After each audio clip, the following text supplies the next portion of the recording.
Il n'était pas censé exister. Pas dans les livres d'histoire, pas dans les palais, pas dans les mémoires collectives d'une nation qui avait déjà eu son Napoléon, le vrai, l'unique, l'inaccessible.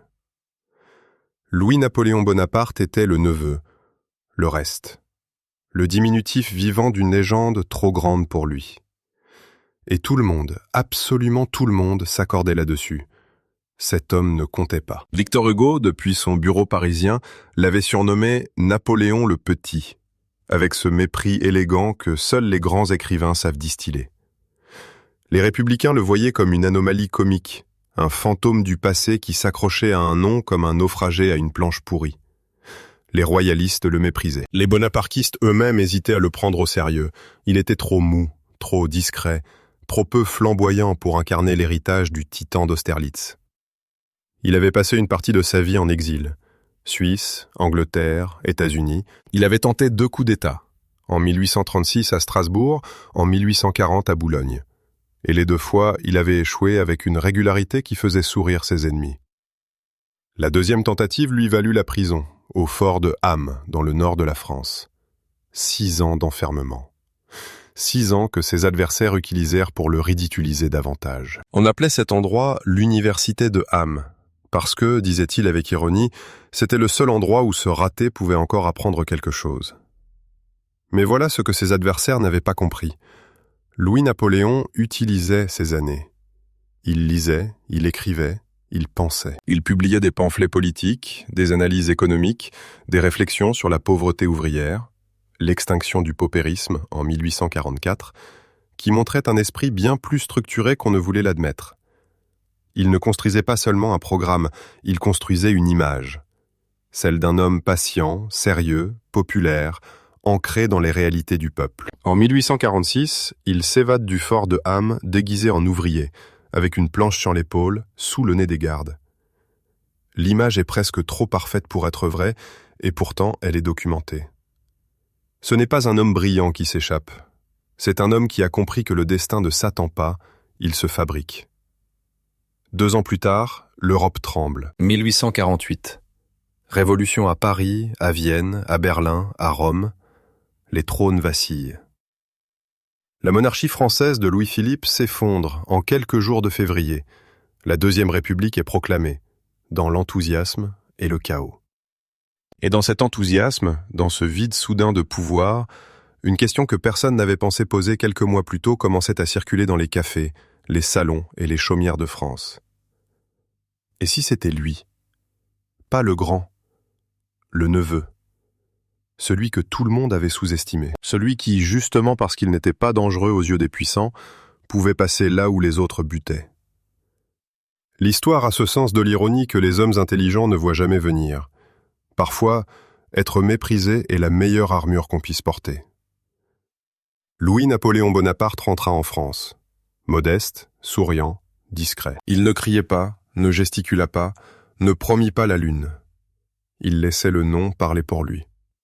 Et le nom, en France, en 1848, parlait très fort. Trop fort pour que ses adversaires puissent encore faire semblant de ne pas l'entendre. L'homme que personne ne prenait au sérieux allait maintenant demander à la France entière de voter pour lui. Et la France, avec la logique implacable des peuples qui cherchent une certitude dans le chaos, allait répondre d'une façon que l'histoire n'oublierait jamais. Il y a des héritages qui libèrent, et il y a des héritages qui écrasent. Le nom Napoléon était les 2 à la fois. Une épée à double tranchant que Louis-Napoléon avait appris, au fil des années et des humiliations, à tenir du bon côté. La France de 1848 n'est pas la France d'aujourd'hui. C'est un pays fracturé, épuisé, qui vient de vivre la révolution de février avec l'ivresse des premiers jours et déjà la gueule de bois des lendemains incertains. Les ouvriers parisiens qui avaient renversé Louis-Philippe rêvaient de justice sociale, de pain, de dignité. Les paysans, et la France est encore massivement paysanne, voulaient l'ordre, la stabilité, quelqu'un qui arrête l'agitation permanente des villes. La bourgeoisie voulait protéger sa propriété. L'Église voulait son influence. L'armée voulait la gloire. Aucun candidat républicain ne pouvait satisfaire tout le monde.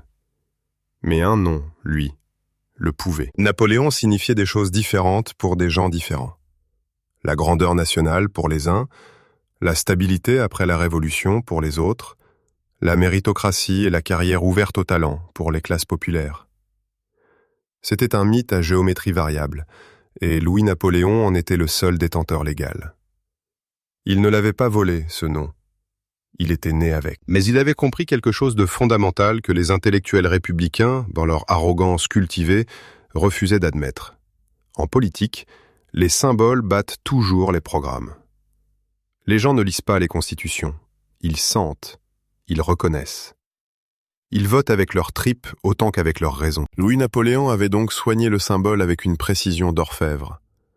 Ses publications, depuis âme, montraient un homme préoccupé par le sort des travailleurs.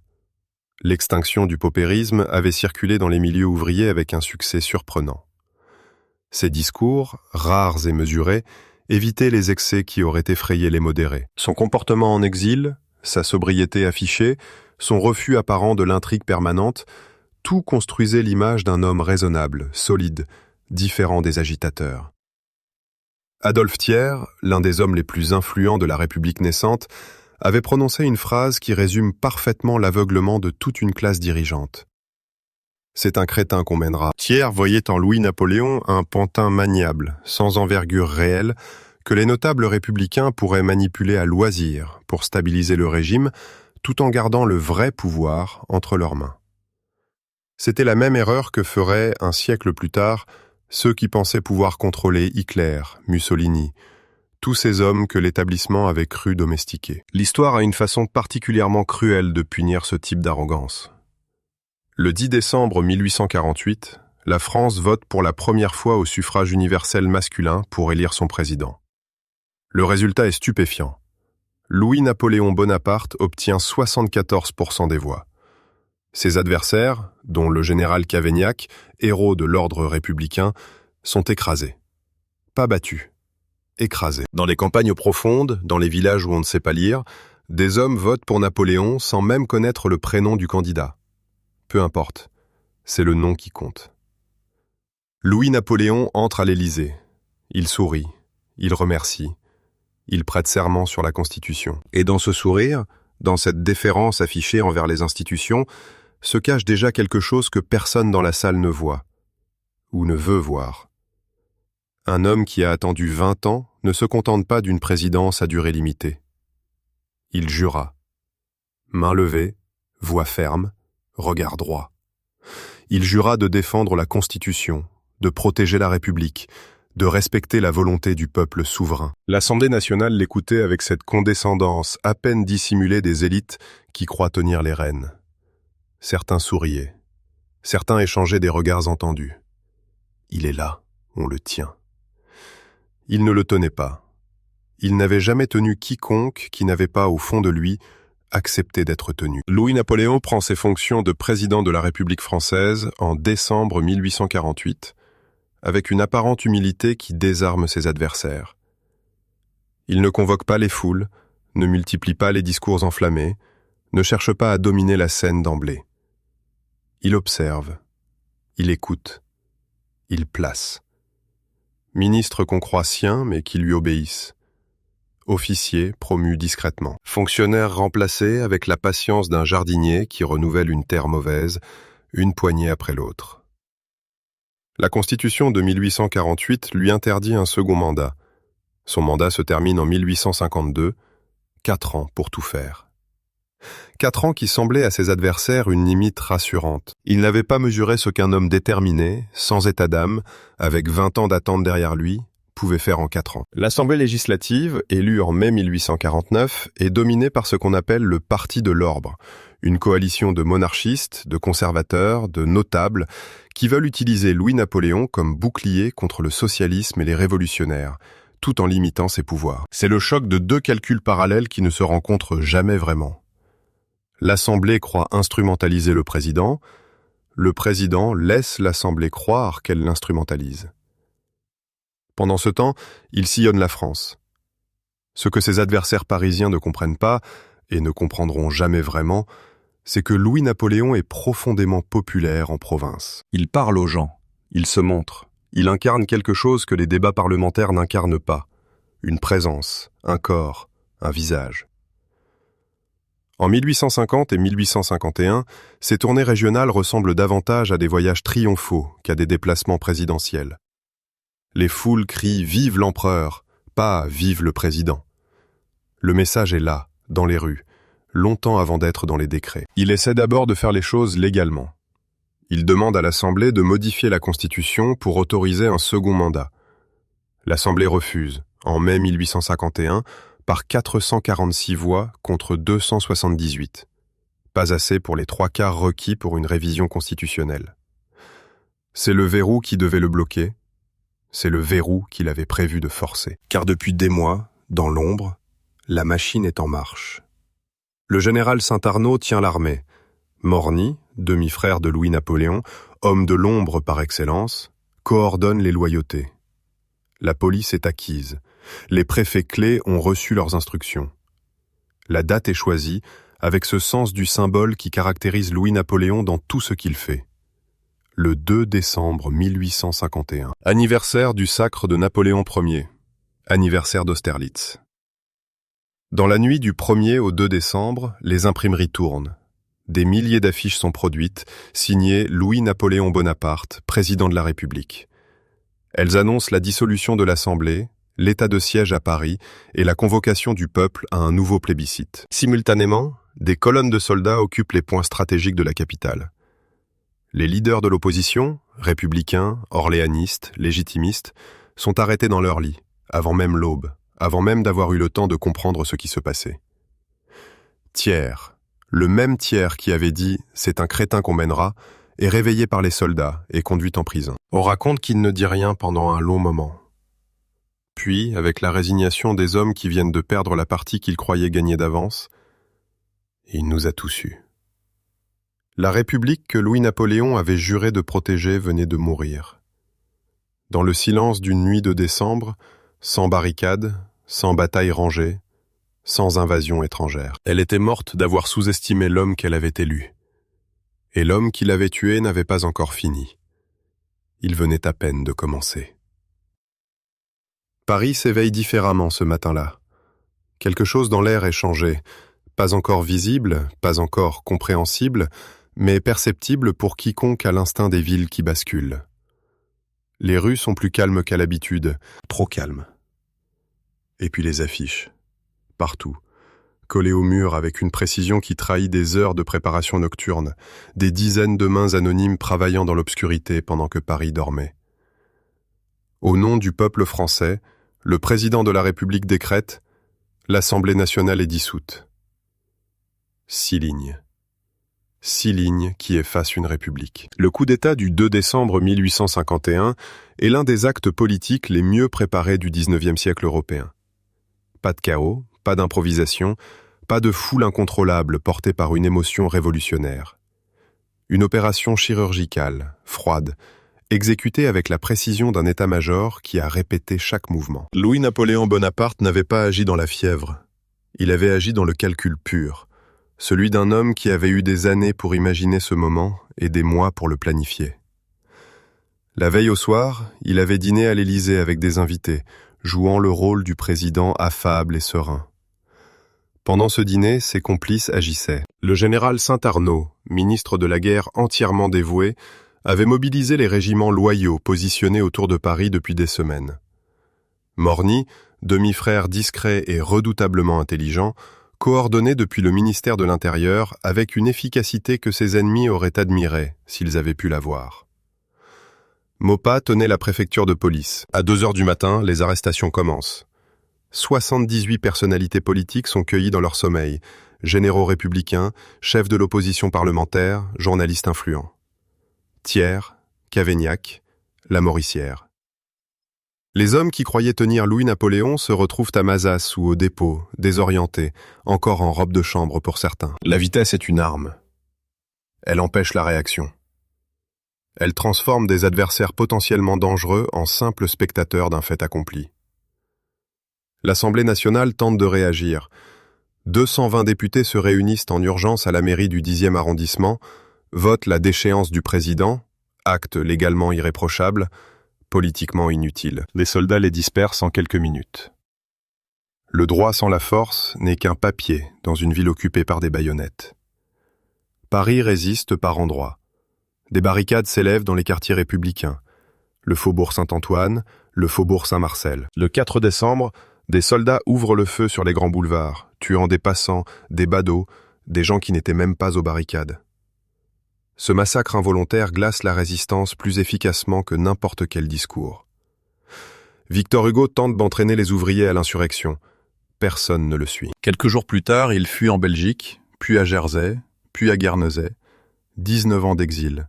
19 ans à écrire contre Napoléon, le petit, depuis la mer. En province, des résistances éclatent. Dans le Var, dans l'Hérault, dans la Drôme. Des paysans républicains, des instituteurs, des artisans prennent les armes. La répression est brutale. Des milliers d'arrestations, des milliers de déportations en Algérie et en Guyane. La République meurt non seulement à Paris, mais dans chaque village qui avait cru en elle. Le 20 décembre 1851, Louis-Napoléon organise le plébiscite qu'il avait promis. Les Français sont appelés à approuver ou rejeter son action. Le résultat, 7 400 000 oui contre 640 000 non. Il peut habiller le coup d'État du manteau de la légitimité populaire. L'histoire a ses ironies. La démocratie, consultée après avoir été violée, donne son absolution à son propre bourreau. Un an plus tard, un second plébiscite restaure l'Empire. Le président devient Napoléon III, empereur des Français. La boucle est bouclée. L'homme que personne ne prenait au sérieux vient d'accomplir ce que ses adversaires avaient jugé impossible, grotesque, impensable. Ils avaient eu tort. Et ils le sauraient pour le restant de leur vie. L'Empire, c'est d'abord un décor. Napoléon III comprend, avant beaucoup d'autres, que le pouvoir se joue aussi dans l'esthétique, dans la pompe, dans le marbre, dans l'or des cérémonies qui écrasent l'individu sous la grandeur de l'État. Les Tuileries sont rénovées. La cour impériale retrouve ses rites, ses uniformes, ses hiérarchies de préséance codifiées au millimètre. L'impératrice Eugénie de Montijo, espagnole, catholique, d'une beauté qui fait la couverture des journaux de toute l'Europe, devient le visage glamour d'un régime qui a besoin de séduire autant qu'il commande. Mais sous le décor, il y a une mécanique de contrôle redoutable. La presse est muselée. Les journaux qui critiquent reçoivent des avertissements. 2 avertissements suffisent à la suspension. Les élections existent. Napoléon III n'abolit pas le suffrage universel. Il le garde, il en a besoin pour sa légitimité. Mais elles sont organisées avec un soin particulier. Les candidats officiels, soutenus par l'appareil préfectoral, bénéficient de toutes les ressources de l'État. L'opposition est tolérée dans les grandes villes, invisible dans les campagnes. C'est une démocratie de façade, construite avec la précision d'un décorateur de théâtre. Ce serait une erreur, pourtant, de réduire le Second Empire à sa dimension répressive. Napoléon III est aussi, et c'est là qu'il déroute, un modernisateur sincère, obsédé par le progrès économique et social. Il a lu Saint-Simon en prison. Il croit au rôle de l'État dans le développement industriel, dans l'amélioration des conditions ouvrières, dans la création d'une prospérité qui rendrait la Révolution inutile. Panem et circenses, disaient les Romains, du pain et des jeux. Napoléon III, lui, dit du travail, des chemins de fer et Paris transformé. Georges-Eugène Haussmann entre en scène. Préfet de la Seine à partir de 1853, cet homme au physique de taureau et à l'énergie d'une machine à vapeur va éventrer Paris pendant 17 ans. Des quartiers entiers disparaissent. Des dizaines de milliers d'habitants déplacés. Et à leur place surgissent les grands boulevards, larges et rectilignes, les immeubles haussmanniens avec leurs façades régulières en pierre de taille, les parcs, le bois de Boulogne, le bois de Vincennes, les égouts, l'eau courante, les marchés couverts. La ville médiévale, labyrinthique, insalubre, révolutionnaire par ses ruelles propices aux barricades, devient une capitale moderne, aérée, impressionnante. La transformation est fonctionnelle autant qu'esthétique. Des boulevards larges, c'est aussi des rues impossibles à barricader, où la cavalerie peut charger et l'artillerie se déployer. L'urbanisme comme instrument de contrôle social. Haussmann et Napoléon III ne l'avaient pas inventé, mais ils l'avaient porté à un niveau jamais vu.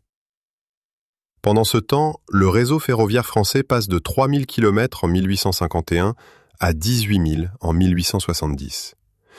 Le Crédit Lyonnais, la Société Générale, le Crédit Foncier sont créés. L'Exposition universelle de 1855, puis celle de 1867 à Paris, montre au monde entier une France prospère, industrielle, rayonnante.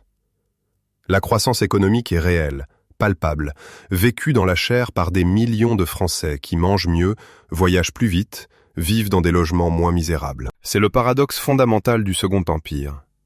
Un régime né d'un coup d'État, maintenu par la censure et la surveillance, qui produit néanmoins une modernisation économique et urbaine dont les effets durent encore aujourd'hui. Paris est haussmannienne. La France est ferrée d'acier, construit sous l'Empire. Les institutions financières modernes françaises portent des dates de naissance qui commencent par les années 1850. L'historien peut condamner la méthode. Il ne peut pas ignorer le résultat. Mais l'Empire autoritaire a un défaut structurel qu'aucun boulevard et aucune locomotive ne peut combler. Il repose entièrement sur la personne de Napoléon III.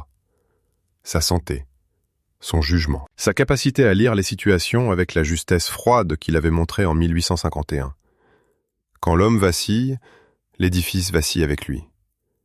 Et dans les années 1860, imperceptiblement, l'homme commence à vaciller. Napoléon III voulait la gloire. Pas seulement la prospérité, pas seulement l'ordre, pas seulement les boulevards et les expositions universelles. La gloire, celle des champs de bataille, celle qui transforme un homme politique en légende, celle que son oncle avait gravée dans le marbre de l'histoire européenne avec ses victoires fracassantes. C'était son héritage le plus lourd et son désir le plus profond. Et comme tous les désirs trop profonds, il allait finir par le consumer. La guerre de Crimée, d'abord, semble lui donner raison. En 1854, la France et l'Angleterre s'allient contre la Russie pour défendre l'intégrité de l'Empire ottoman. C'est la première grande guerre européenne depuis Waterloo. Napoléon III en fait une démonstration de puissance française. L'armée se bat bien, Sébastopol tombe en 1855, la paix de Paris consacrée l'année suivante place la France en position d'arbitre de l'Europe. Le tsar Alexandre II, humilié, doit accepter des conditions sévères. Pour un bref moment, Paris redevient ce qu'elle avait été sous le Premier Empire, la capitale du continent. Puis vient l'Italie. En 1859, Napoléon III entre en guerre aux côtés du Piémont-Sardaigne contre l'Autriche, dans ce qui ressemble à une croisade romantique pour la libération des nationalités. Les victoires de Magenta et Solferino sont réelles et sanglantes. Napoléon III est présent sur le terrain à Solferino. Il voit de ses propres yeux le carnage de 40 000 morts en une seule journée. Cette vision le traumatise. Il signe une paix précipitée, sans consulter ses alliés piémontais, sans achever la campagne. Cavour, le premier ministre sarde, comprend qu'il a affaire à un homme dont la résolution militaire a des limites que son ambition politique n'a pas. La France récupère Nice et la Savoie, gain territorial réel, premier depuis longtemps. Mais elle laisse une Italie unifiée naître à ses frontières, future puissance qui pèsera dans les équilibres européens. Le succès est incomplet. Le calcul à moitié fait. Et puis le Mexique. C'est là que commence la révélation d'une faille profonde dans le jugement de Napoléon III. Cette tendance à confondre l'audace avec la stratégie, à vouloir jouer dans une cour trop grande avec des cartes insuffisantes. En 1861, profitant de la guerre de sécession qui cloue les États-Unis dans leur propre convulsion, Napoléon III décide d'intervenir au Mexique, officiellement pour récupérer des dettes impayées, réellement pour créer un empire latin catholique aux Amériques, un contrepoids à la puissance protestante et anglo-saxonne des États-Unis. Il propose la couronne du Mexique à Maximilien de Habsbourg, archiduc autrichien cultivé et naïf, qui accepte avec l'enthousiasme d'un homme qui n'a jamais vraiment gouverné quoi que ce soit. L'expédition tourne au désastre méthodique. L'armée française s'enfonce dans la guérilla mexicaine sans jamais réussir à pacifier le pays. Les coups explosent, les pertes s'accumulent. Et en 1865, la guerre de sécession se termine. Et les États-Unis, réunifiés et furieux, exigent le retrait français au nom de la doctrine Monroe. Napoléon III, sans le soutien américain impossible et avec une opinion publique française de plus en plus hostile, retire ses troupes en 1866. Maximilien, abandonné, refuse de fuir. Il reste au Mexique, capturé par les forces républicaines de Juárez et fusillé le 19 juin 1867 sur la colline de Querétaro. L'image de son exécution, immortalisée par Manet dans un tableau monumental, devient le symbole de l'échec mexicain, et par extension, d'un empire qui surjouait sa puissance depuis des années. Ce que le Mexique révèle, c'est la fragilité de la méthode napoléonienne. Une diplomatie personnelle, intuitive, peu institutionnalisée, qui fonctionne quand l'intuition est bonne et s'effondre quand elle est mauvaise. Un empire dont le moteur de décision est un seul homme, et cet homme, depuis le milieu des années 1860, est un homme malade. Les calculs urinaires dont souffre Napoléon III depuis des années s'aggravent. Les crises sont de plus en plus fréquentes et douloureuses. Il gouverne parfois depuis son lit, parfois sous morphine. Ses médecins lui dissimulent la gravité de son état. Son entourage s'adapte à un décideur affaibli, dont les jugements sont de moins en moins sûrs. Et pendant ce temps, à Berlin, un homme qui n'avait rien d'un malade et tout d'un prédateur regardait la France avec une patience froide et méthodique. Cet homme s'appelait Otto von Bismarck, et il avait décidé que Napoléon III lui serait utile, non pas comme allié, mais comme victime consentante. Il y a un moment dans la vie des régimes autoritaires, un moment précis, reconnaissable a posteriori bien qu'invisible de l'intérieur, où ils commencent à imiter leurs adversaires, où la répression cède la place à la concession, où la certitude idéologique se fissure sous le poids de la réalité, où l'homme qui tenait tout commence à desserrer les doigts, non pas par générosité, mais parce que tenir coûte trop cher. Pour le Second Empire, ce moment arrive dans les années 1860, et il arrive trop tard. Napoléon III le sent. Sa lucidité n'a pas entièrement disparu sous les crises de douleur et les doses de morphine. Il voit encore, par intermittence, avec cette acuité froide qu'il avait caractérisée dans ses meilleures années. Il voit une opposition républicaine qui reprend des forces dans les grandes villes. Il voit une classe ouvrière que la prospérité du Premier Empire n'a pas rendue docile, mais exigeante. Elle a goûté au mieux et en veut davantage. Il voit une presse muselée dont le silence produit non pas la tranquillité, mais la rumeur, plus dangereuse encore. Et il décide de réformer. En 1860, il accorde à l'Assemblée le droit d'adresse, la possibilité de répondre au discours du trône. En 1868, il libéralise la presse et le droit de réunion. Les journaux d'opposition renaissent avec une énergie qui surprend tout le monde, à commencer par ceux qui les avaient tus. Le rappel, la lanterne, le réveil, les voix républicaines retrouvent leur souffle et attaquent avec une vigueur que 17 ans de silence avaient accumulée comme une pression dans une chaudière. Gambetta, jeune avocat bordelais de 30 ans, entre dans l'arène politique avec un discours à Belleville en 1869 qui électrise la gauche républicaine. Il n'attaque pas seulement le régime, il attaque sa légitimité fondamentale. Il rappelle le 2 décembre comme une tâche originelle que rien ne peut effacer. Il incarne une génération qui n'a pas connu la peur de 1848 et ne comprend pas pourquoi il faudrait se taire. Aux élections de 1869, l'opposition obtient 3,3 millions de voix contre 4,4 millions pour les candidats officiels. L'écart se réduit. Dans les grandes villes, Paris, Lyon, Marseille, Bordeaux, les républicains dominent. Napoléon III tient la conclusion qui s'impose. Il faut aller plus loin. En janvier 1870, il appelle Émile Ollivier à former un gouvernement parlementaire. C'est le tournant officiel vers ce qu'on appellera l'Empire libéral, un régime qui conserve l'empereur, mais partage réellement le pouvoir avec une majorité parlementaire. En mai 1870, un plébiscite approuve les nouvelles réformes constitutionnelles à 7,3 millions de voix contre 1,5 million. Napoléon III y voit une victoire, un renouvellement de sa légitimité populaire. Et statistiquement, il a raison. Les chiffres sont là. Mais les chiffres ne disent pas tout. Ils ne disent pas les 1,9 million d'abstentions. Ils ne disent pas que le vote positif vient largement des campagnes conservatrices, pendant que les villes industrielles et les casernes votent non en nombre croissant. Ils ne disent pas qu'un régime qui a besoin d'un plébiscite pour se valider est un régime qui a perdu sa confiance en lui-même. Ollivier, homme sincère et libéral, croit pouvoir construire quelque chose de durable. Il fait la déclaration qui deviendra l'une des plus cruellement ironiques de l'histoire politique française. Il gouverne, dit-il en juillet 1870, d'un cœur léger. Quelques semaines plus tard, cet empire qu'il venait d'hériter allait s'effondrer sous ses pieds, avec une rapidité que personne, pas même ses ennemis les plus acharnés, n'aurait osé imaginer. Car pendant que la France se réformait, Pendant que l'Empire cherchait sa mue libérale avec la maladresse d'un serpent qui mue trop tard dans la saison, à Berlin, Bismarck avait fini de préparer son piège, et il n'attendait plus qu'une étincelle. Otto von Bismarck n'était pas un homme de passion, il était un homme de système, froid, méthodique, capable de poursuivre un objectif sur des années sans jamais se laisser dévier par l'émotion, l'impatience ou la pitié. Il avait unifié la Prusse et les États allemands du Nord par 2 guerres successives, contre le Danemark en 1864, contre l'Autriche en 1866. Cette dernière remportée en 7 semaines, avec une précision qui avait stupéfait l'Europe entière. Il lui restait une pièce à placer sur l'échiquier. Les États allemands du Sud, la Bavière, le Wurtemberg, le Bade, qui résistaient encore à l'intégration dans un Reich unifié sous domination prussienne. Pour les faire entrer, il fallait une guerre. Mais pas n'importe laquelle. Il fallait une guerre défensive, une guerre où l'Allemagne serait attaquée, où la fibre nationaliste de ses populations catholiques et méfiantes envers Berlin serait activée par la menace d'un ennemi extérieur.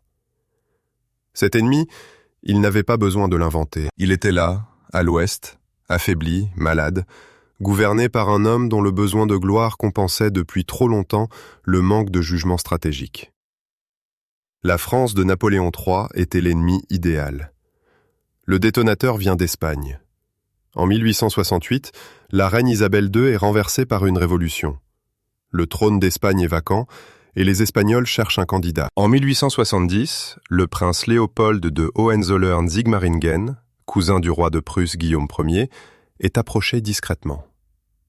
Bismarck pousse cette candidature dans l'ombre, avec une discrétion calculée, sachant parfaitement qu'une puissance Hohenzollern en Espagne serait inacceptable pour Paris. La France se retrouverait encerclée entre une Prusse à l'est et une Espagne Hohenzollern au sud. À Paris, la réaction est exactement celle que Bismarck avait prévue. L'indignation est immédiate, viscérale. Le duc de Gramont, ministre des Affaires étrangères, homme impulsif, peu fait pour la diplomatie de précision qu'exigeait ce moment, monte à la tribune de l'Assemblée et prononce des paroles qui ferment toutes les portes à la négociation. La France, dit-il, ne tolérera pas qu'une puissance étrangère place ses princes sur le trône de Charles Quint. Léopold de Hohenzollern, sous pression internationale, retire sa candidature. L'incident est réglé. La guerre est évitée. Bismarck, dans son château de Varzin, apprend la nouvelle et, selon ses propres mémoires, va se coucher, persuadé que tout est perdu. Mais Gramont ne s'arrête pas là. Le gouvernement français, enivré par ce premier succès, veut plus. Il veut l'humiliation totale de la Prusse, une garantie solennelle que Guillaume Ier s'engage à n'autoriser jamais, à l'avenir, aucun Hohenzollern à briguer un trône étranger. L'ambassadeur français Benedetti suit le roi de Prusse jusqu'à Ems, station thermale où Guillaume prend les eaux, et lui demande cette garantie. Guillaume Ier, vieux roi correct et pondéré, refuse poliment, mais fermement. Il envoie à Berlin un télégramme résumant la rencontre, courtois, factuel, sans agressivité. Bismarck reçoit ce télégramme. Il le relit. Et là, dans son bureau de Berlin, il prend sa plume et effectue la manipulation la plus simple et la plus dévastatrice de toute la crise. Il ne falsifie pas le télégramme au sens strict, il le coupe. Il en retire les formules d'adoucissement, les nuances diplomatiques, les politesses qui atténuaient le refus. Ce qui reste, diffusé à la presse le soir même, donne l'impression que le roi de Prusse a congédié l'ambassadeur français avec mépris, sur un ton qui ressemble à une gifle publique. Paris explose. La presse parle d'outrage national. Dans les rues, des manifestants crient « À Berlin !» Les députés de l'opposition républicaine qui s'opposent à la guerre sont hués. Napoléon III, malade, épuisé, gouvernant depuis un corps qui le trahit depuis des mois, laisse faire. Olivier, le Premier ministre au cœur léger, ne retient pas la vague. Le Conseil des ministres vote la guerre dans la nuit du 14 au 15 juillet 1870. Le 19 juillet 1870, la France déclare officiellement la guerre à la Prusse. Dans son bureau de Berlin, Bismarck range sa plume. Son visage, selon les témoins présents ce soir-là, n'exprime ni joie ni triomphe. Il exprime simplement la satisfaction froide d'un mécanicien dont la machine fonctionne exactement comme prévu. Il avait voulu cette guerre. Il avait choisi le moment, fabriqué le prétexte, laisser l'adversaire se précipiter vers le précipice en croyant y pousser son ennemi. La France venait de faire exactement ce qu'il fallait faire, pour lui. L'armée française de 1870 est une armée de façade. Sur le papier, elle impressionne.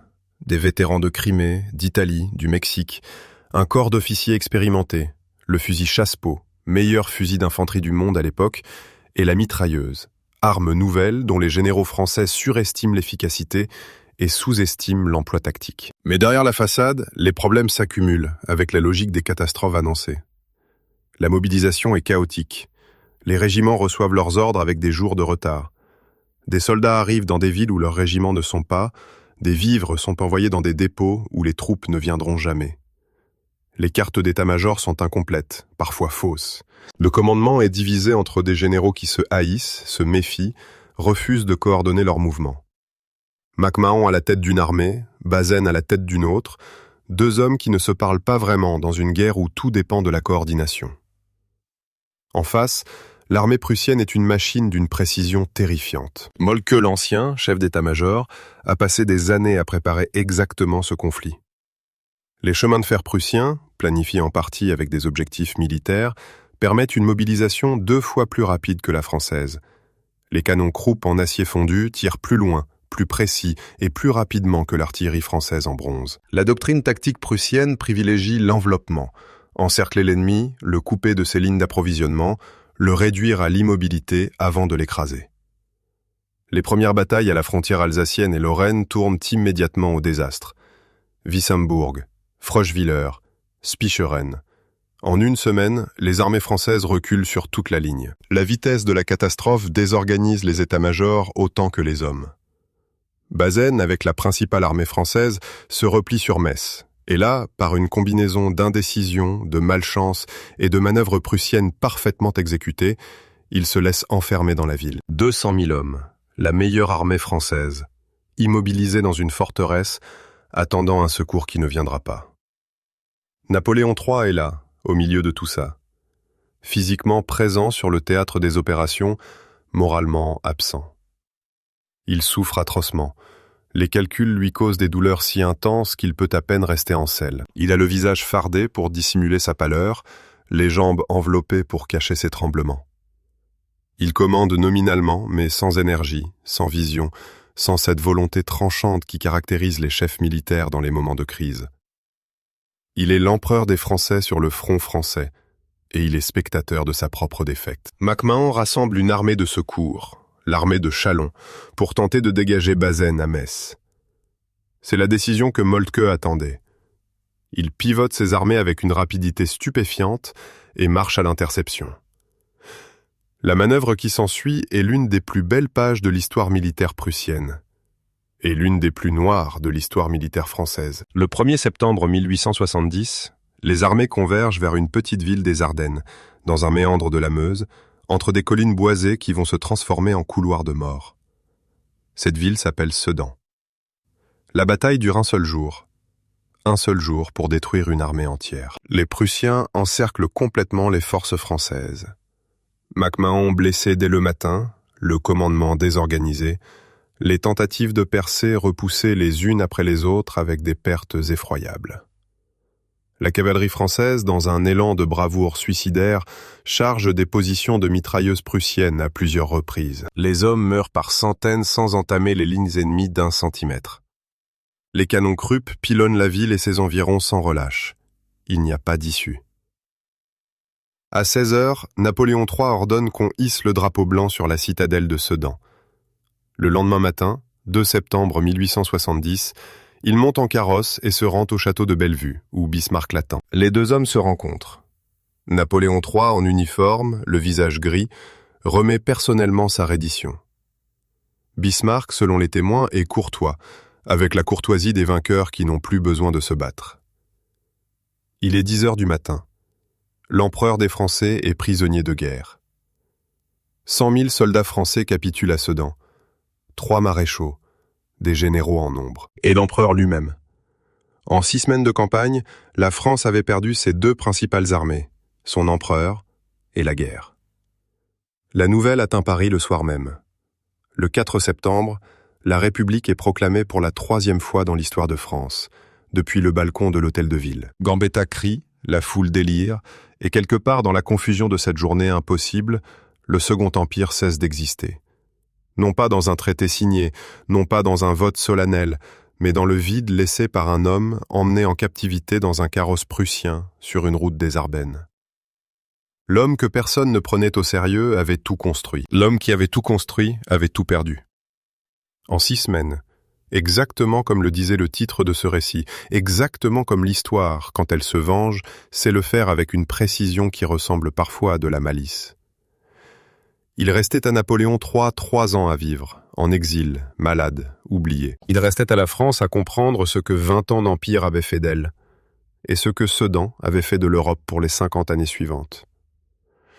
Il part pour l'Angleterre en mars 1871, dans une discrétion qui ressemble à une honte. Pas d'escorte d'honneur, pas de foule pour le regarder monter à bord. Un homme malade, un ancien empereur. Un prisonnier libéré qui n'a plus de pays à gouverner ni de trône à revendiquer. La reine Victoria le reçoit avec une politesse froide qui dit tout, la compassion des puissants pour celui qui a chuté, sans la chaleur qu'on réserve aux égaux. Il s'installe à Chislehurst, dans le Kent, dans une maison bourgeoise appelée Camden Place. Une belle maison, une maison d'exilés. Paris, pendant ce temps, brûle. La Commune, cette insurrection ouvrière désespérée et sanglante qui embrase la capitale du printemps à mai 1871, est écrasée par l'armée de Versailles dans une semaine de violence dont les historiens comptent encore les morts. 20 000, peut-être 30 000 fusillés, massacrés, exécutés sommairement dans les rues de la ville qu'Haussmann avait construite pour que ce genre de choses n'arrive plus. L'ironie est totale. La France qu'il avait modernisée se déchirait dans une guerre civile dont les racines plongeaient directement dans les inégalités que son régime avait creusées tout en construisant des boulevards. Napoléon III apprend tout ça depuis Chislehurst. Il lit les journaux, reçoit des visiteurs, rédige des mémoires que personne ne lira vraiment, ces textes défensifs que les hommes tombés écrivent pour la postérité avec la conviction que la postérité écoutera.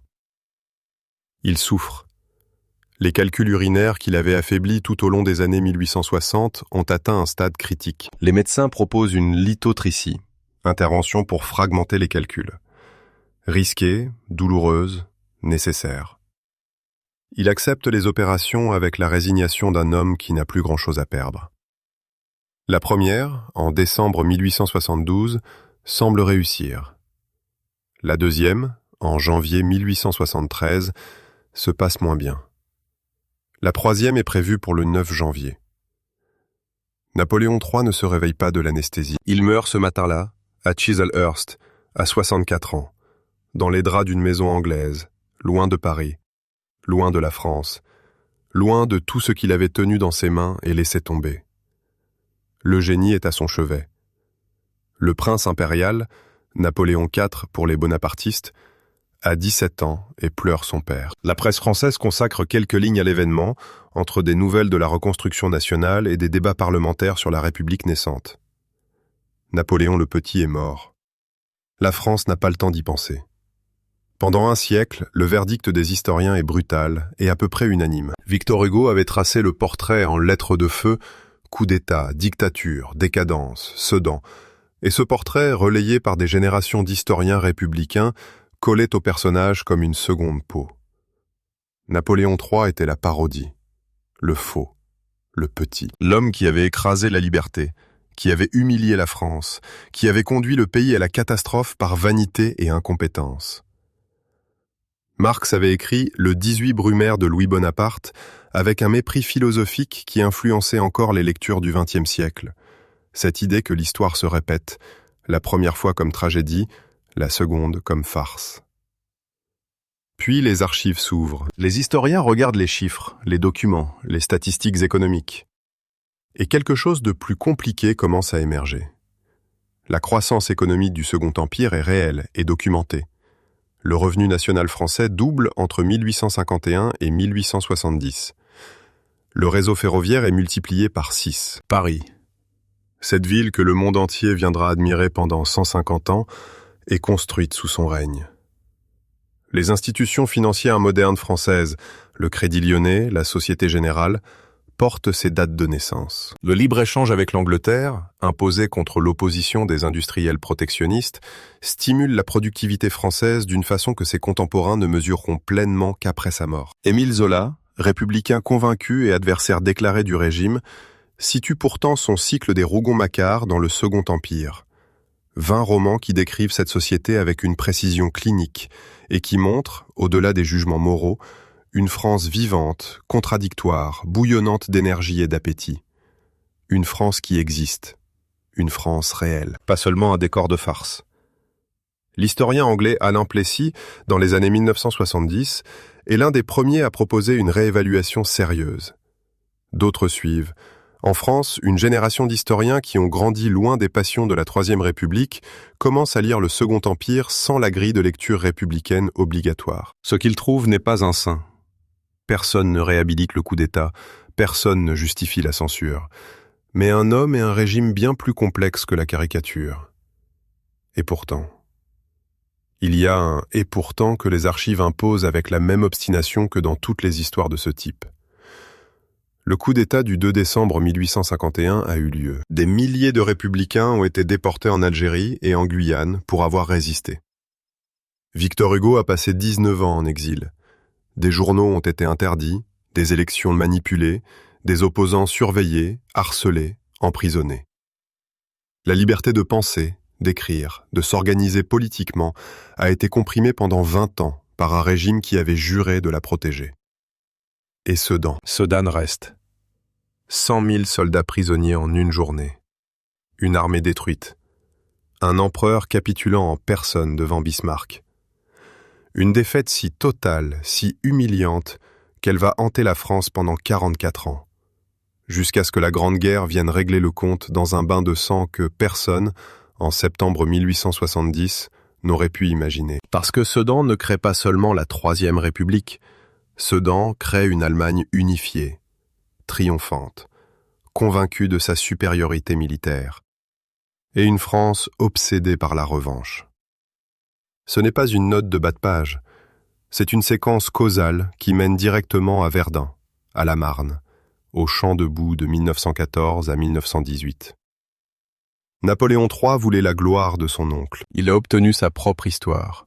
Une histoire qui lui ressemble davantage que la légende qu'il poursuivait. Une histoire d'intelligence réelle, mise au service d'ambitions personnelles trop grandes, d'une modernisation authentique, sabotée par l'incapacité à construire des institutions qui survivent à l'homme, d'une politique étrangère audacieuse qui se transforme en aventurisme quand le jugement fléchit sous la douleur et la fatigue. Il repose aujourd'hui dans la crypte de Saint-Michel, à Farnborough, en Angleterre, aux côtés d'Eugénie et du prince impérial mort en Afrique du Sud en 1879, tué par les Zoulous dans une guerre qui n'était pas la sienne. 3 Français enterrés en terre anglaise. Le destin des dynasties que l'histoire n'a pas voulu finir. La France ne l'a jamais rapatrié, elle ne l'a jamais vraiment réclamé. Elle continue de vivre dans ses boulevards, de traverser ses gares construites sous son règne, de déposer de l'argent dans ses banques nées sous son règne, sans toujours savoir, sans toujours vouloir savoir, à qui elle doit cette infrastructure invisible qui structure sa vie quotidienne. C'est peut-être là le vrai verdict de l'histoire sur Napoléon III. Non pas le mépris de Hugo, non pas la réhabilitation enthousiaste des révisionnistes. Quelque chose de plus sobre, de plus juste, et finalement de plus cruel. Un homme dont l'œuvre survit partout, et dont le nom est commémoré nulle part. Un bâtisseur anonymisé par sa propre chute. Un empereur dont la France use l'héritage chaque jour sans jamais prononcer son nom. Les archives ne pardonnent pas. Mais elles n'oublient pas non plus. Et elles gardent, pour quiconque veut les lire avec honnêteté, le portrait complet d'un homme qui fut à la fois plus grand et plus petit qu'on ne l'a dit. Ce qui est finalement la définition exacte d'un être humain.